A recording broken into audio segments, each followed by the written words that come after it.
റോജ, ബംഗാളിൽ തെരഞ്ഞെടുപ്പ് നടക്കുകയാണ്. അവിടെ ആര് ജയിക്കും എന്നുള്ളതിൽ കേരളം ആകാംക്ഷയോടെ നോക്കുന്നത് CPM-ഉം കോൺഗ്രസും അവിടെ എത്ര സീറ്റ് നേടും, അതോ കഴിഞ്ഞ തവണത്തെ പോലെ സംപൂജ്യരാകുക എന്നുള്ളതാണ്. അതാണ് എല്ലായിടത്തും ദേശീയ രാഷ്ട്രീയം നോക്കുന്നവർ എല്ലാവരും നോക്കുന്ന ഒരു കാര്യമാണ്.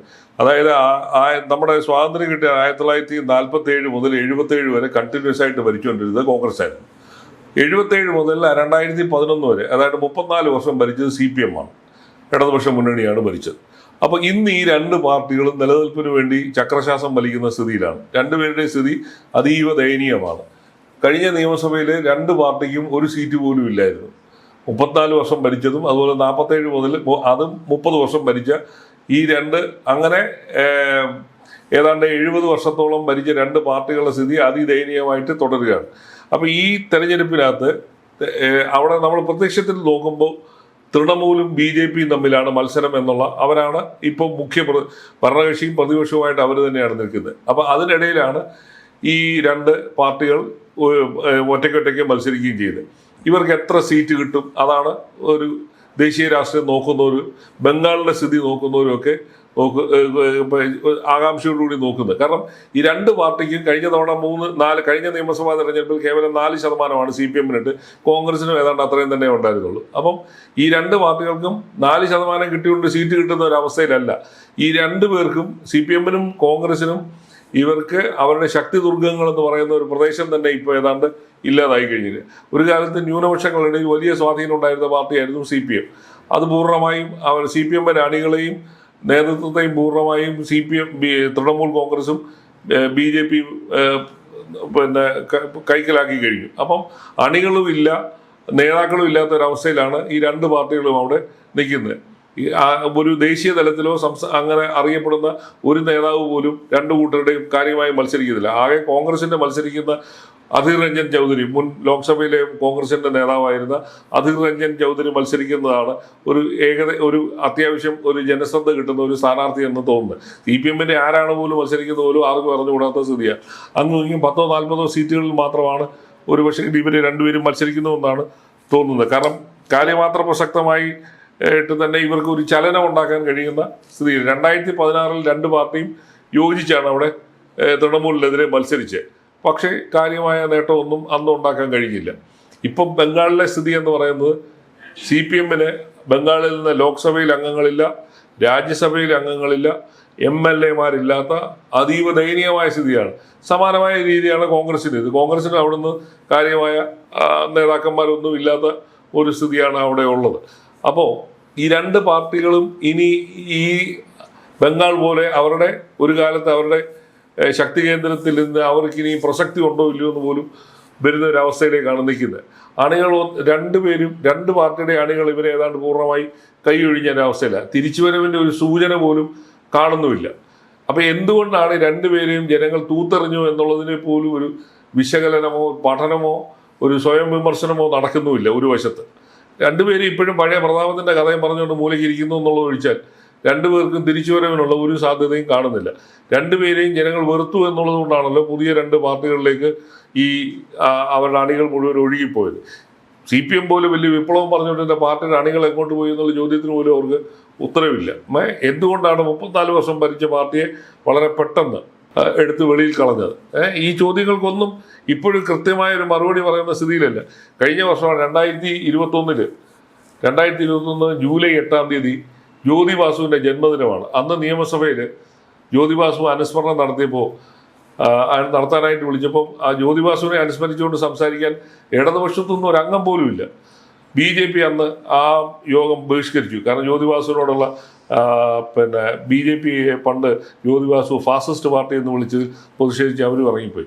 പിന്നെ ജ്യോതി ബാസുവിൻ്റെ ബദ്ധശത്രുക്കളായ ആയിരുന്ന തൃണമൂൽ കോൺഗ്രസ് മാത്രമാണ് ജ്യോതി ബാസുവിൻ്റെ സംഭാവനയെക്കുറിച്ച് നിയമസഭയിൽ അനുസ്മരണം നടത്താനുണ്ടായിരുന്നു. അപ്പോൾ ഇതാണ് ഈ പാർട്ടികളുടെ രണ്ടുപേരുടെയും അവസ്ഥ എന്ന് പറയുന്നത്. അല്ല, കേരളത്തിലെ സൈബർ സഖാക്കളെല്ലാം വലിയ രീതിയിൽ ഒരു തള്ളുന്നുണ്ട്. കാരണം ബംഗാളിലെ തിരിച്ചുവരവിന്റെ പാതയിലാണ്, അവിടെ ജനങ്ങളുടെ പിന്തുണ വർദ്ധിക്കുന്നു എന്നല്ല, ഓരോ പൊതുയോഗങ്ങളുടെ ചിത്രങ്ങൾ ചൂണ്ടിക്കാണിച്ചാണ് ഈ ഒരു തള്ളു വരുന്നത്. അത് മോഹിച്ചുകൊണ്ടിരിക്കാനേ പറ്റുള്ളൂ. കാരണം ഞാൻ കോളേജിൽ പഠിക്കുന്ന കാലത്ത് അന്ന് ഇവിടുത്തെ കേരളത്തിലെ CPM-കാരും SFI-യും വിളിച്ച് മുദ്രാവാക്യം കേരളം ഞങ്ങൾ ബംഗാളാക്കുമെന്നായിരുന്നു.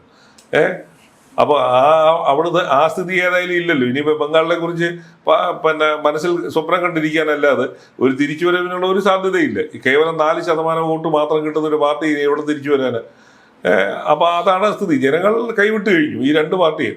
ഇന്ത്യൻ നാഷണൽ കോൺഗ്രസിനെയും കമ്മ്യൂണിസ്റ്റ് പാർട്ടി ഓഫ് ഇന്ത്യ മാർക്സിസ്റ്റിനെയും ജനങ്ങൾ പൂർണ്ണമായി കൈയൊഴിഞ്ഞിരിക്കുക. ഇനി അവരുടെ അങ്ങനൊരു ബംഗാൾ ഉണ്ടായിരുന്നു എന്ന് പോലും CPM ഭരിച്ചു എന്നുള്ള ചരിത്ര പുസ്തകങ്ങൾ വായിച്ചുകൊണ്ടിരിക്കാനല്ലാതെ വേറെ ഒന്നും തിരിച്ചുവരവിനൊന്നും ഒരു സാധ്യതയും കാണുന്നത്. കാരണം BJP അവിടെ വലിയൊരു പ്രധാന കക്ഷിയായിട്ട് മാറിക്കൊണ്ടിരിക്കുക. ഇത്തവണ അവർ പറയുന്ന അവർ ഭരണം പിടിക്കുന്ന സ്ഥിതിയിലേക്ക് എത്തുമെന്നാണ്. കാരണം ഭരണവിരുദ്ധ വികാരം അത്ര ശക്തമാണ്, അതുകൊണ്ട് പിടിക്കും എന്ന് പറയുന്നു.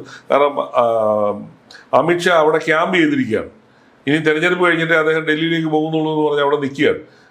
ധാരാളം 2 ലക്ഷത്തോളം കേന്ദ്രസേനയെ ഇറക്കി ഒരു ഭീതിജനകമായ അന്തരീക്ഷം സൃഷ്ടിച്ചു എന്നാണ് മമതാ ബാനർജി പറയുന്നത്. അപ്പം ഇതൊക്കെ ഈ ഒരു സാഹചര്യമാണ് നിൽക്കുന്നത്. അപ്പം എങ്ങനെങ്കിലും ഒരു MLA എങ്കിലും സൃഷ്ടിക്കാൻ കഴിയുമോ എന്നുള്ള അവസ്ഥയെക്കുറിച്ചാണ് രണ്ടുപേരും ആലോചിച്ചത്. CPM-നെ 2006 52% വോട്ട് ഷെയർ കിട്ടിയത് പാർട്ടിയാണ്, 52%.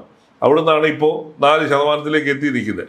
അപ്പം എന്തുകൊണ്ടാണ് ജനങ്ങൾ ഇത്ര ഈ പാർട്ടിയെ വെറുത്തുപോയി എന്നുള്ളതിനെ കുറിച്ച് രണ്ടു കൂട്ടരും ഒരു ആത്മവിമർശനം നടത്തുന്നില്ല എന്നുള്ളതാണ് അതിന്റെ പ്രധാന കാര്യം. CPM ഒരു MLA കിട്ടുമെന്നൊന്നും പ്രതീക്ഷിക്കുമെന്ന് എനിക്ക് തോന്നുന്നില്ല. കാരണം CPM-ന്റെ കേരളത്തിലെ ഇന്ത്യയിലെ ഏക മുഖ്യമന്ത്രിയാണ് പിണറായി വിജയൻ, പോളിറ്റ് ബ്യൂറോ അംഗമാണ്. അദ്ദേഹം പ്രചരണത്തിന് പോലും ബംഗാളിലേക്ക് പോകുന്നില്ല. പിന്നെ അത് കഴിഞ്ഞ തവണയും പോയില്ല. കഴിഞ്ഞ തവണ അദ്ദേഹം വിദേശത്തേക്ക് പോകുമായിരുന്നു. അപ്പം അങ്ങനെ അവിടെ പോയിട്ടൊന്നും ചെയ്യാനില്ല എന്നുള്ളൊരു യാഥാർത്ഥ്യമുണ്ട്. അവിടെ പോയിട്ട് എവിടെ പോയി എന്ത് പറയാന്? പിന്നെ ബംഗാൾ ഭരിച്ചിരുന്ന CPM അവിടെ ജനങ്ങൾക്ക് പാലും തേനും കൊടുത്തിരുന്നു എന്നൊന്നും പറഞ്ഞിട്ട് ഇനി കാര്യമില്ല. കാരണം അവിടെ ഇനി ഒരു പ്രസക്തിയില്ല. പിണറായി വിജയൻ ബുദ്ധിമാനായതുകൊണ്ട് അവിടെ പോയി പ്രസംഗിക്കാൻ പോകുന്നത്. കാരണം പ്രസംഗിക്കുകയും അവിടെ ഒരു സീറ്റ് കിട്ടാതെ വരികയും ചെയ്താൽ അതിൻ്റെ ഒരു രാഷ്ട്രീയ ഭാവമാനം അദ്ദേഹത്തിൻ്റെ തലയിലിരിക്കും എന്നുള്ളത് അറിയാവുന്നതുകൊണ്ട് ഇപ്പോൾ തിമിര ശസ്ത്രക്രിയ ചെയ്ത് കിടക്കുന്നു എന്നുള്ള ന്യായം പറഞ്ഞ് പോകാതിരിക്കുകയും ചെയ്യാം. കാരണം അവിടെ പോയിട്ടൊന്നും ചെയ്യാനില്ല. കാരണം ഈ BJP ആൾക്കൂട്ടമല്ലല്ലോ, ആൾക്കൂട്ടം വോട്ടായി മാറുന്നില്ല എന്നുള്ള യാഥാർത്ഥ്യം നിൽക്കുകയാണ്. അപ്പം അതുകൊണ്ട് വേറെ പോയിട്ടോ പിണറായി വിജയൻ പോയതുകൊണ്ട് പ്രത്യേകിച്ച് ഒന്നും സംഭവിക്കാനുമില്ല. പക്ഷേ ഇന്ത്യയിലെ ഇടതുപക്ഷം എന്തുകൊണ്ടാണ് ഇങ്ങനൊരു ദുർഘട സന്ധിയിൽ എത്തിപ്പെട്ടു പോയി എന്നുള്ളതിനെക്കുറിച്ച് ആർക്കും ഒരു ആത്മവിമർശനം നടത്താൻ പോലും തയ്യാറാവുന്നില്ല. എന്തുകൊണ്ടാണ് ഇങ്ങനെയൊക്കെ സംഭവിച്ചത്? കോൺഗ്രസ് എന്തുകൊണ്ടാണ് ബംഗാളിൽ നിന്ന് തുടച്ചു നീക്കപ്പെട്ടത്? ഇത് തന്നെ അറിയേണ്ട കാര്യം. ഇപ്പം ഏറ്റവും ഒടുവിൽ രാജ്യസഭാ അംഗമായിരുന്ന വികാസ് രഞ്ജൻ ഭട്ടാചാര്യ എന്ന് പറയുന്ന രാജ്യസഭാ അംഗത്തിൻ്റെ കാലാവധി ഈ ഏപ്രിൽ 2 കഴിഞ്ഞു. അദ്ദേഹം അവിടെ കൽക്കട്ടയിലെ മുൻ മേയറൊക്കെ ആയിരുന്നു. കോൺഗ്രസിൻ്റെ പിന്തുണയോടുകൂടിയാണ് 2016 മറ്റോ അദ്ദേഹം അവിടേക്ക് 2020 അവിടേക്ക് തിരഞ്ഞെടുക്കപ്പെട്ടു. അന്ന് കോൺഗ്രസുമായിട്ട് അലയൻസിലായിരുന്നുകൊണ്ട് കോൺഗ്രസിന്റെ വോട്ട് കൂടെ വാങ്ങിച്ചിട്ടാണ് പോയത്. ഇപ്പൊ അങ്ങനെ പോലും ഒരാളെ ഇനിയും അടുത്ത 10 കൊല്ലത്തേക്ക് പറഞ്ഞുവിടാൻ പറ്റുന്ന സ്ഥിതിയിലല്ല CPM നിൽക്കുന്നത്. ഒരു ലോക്സഭയിൽ അംഗമില്ല. ഒരു കാലത്ത് ഇന്ത്യയിലെ പാർലമെന്റിൽ ഏറ്റവും കൂടുതൽ ബംഗാളിൽ നിന്നുള്ള CPM MP-മാരായിരുന്നു ഉണ്ടായിരുന്നത്. ഇപ്പം അവരാരും ഇല്ല. തലമുതിർന്ന നേതാക്കളൊക്കെ ഉണ്ടായിരുന്നു, എല്ലാവരും പോയി. CPM ഏകദേശം ഒരു കേരള പാർട്ടിയായിട്ട് അത് തന്നെ കേരളത്തിലെ മാത്രം ഒതുങ്ങി നിൽക്കുന്ന ഒരു പാർട്ടിയായിട്ട് മാറുന്ന സ്ഥിതിയിലാണ്. പിന്നെ തമിഴ്നാട്ടിൽ അലയൻസ് ഉള്ള തമിഴ്നാട്ടിൽ നിന്ന് 1-2 സീറ്റ് കിട്ടുന്ന പതിവാണ് ഉള്ളത്. ഇപ്പം അവിടെ നിന്നാണ് 2 MP-മാരുള്ളത്. പിന്നെ ഒരു MP കോൺഗ്രസിന്റെ സഹായത്തോടെ രാജസ്ഥാനിൽ നിന്നും. ഒരേ സമയം തന്നെ കോൺഗ്രസ് വിരോധം പറയുകയും കോൺഗ്രസിന്റെ തോളെ കയറിയാണ് ഇതെല്ലാം വാങ്ങുകയൊക്കെ ചെയ്യുന്നത്. അപ്പോൾ സ്ഥിതി പരമദയനീയം തന്നെയാണ്. ഇനി അവിടെ നിന്ന് ഒരു തിരിച്ചുവരവിനൊന്നും ഒരു സാധ്യതയും നിലവിൽ കാണുന്നില്ല. ഈ വോട്ടിംഗ് പാറ്റേൺ കണ്ടിട്ട് BJP അധികാരത്തിൽ വരുമോ തൃണമൂൽ വരുമോ എന്നുള്ളത് മാത്രമേ ചർച്ചാ വിഷയമുള്ളൂ.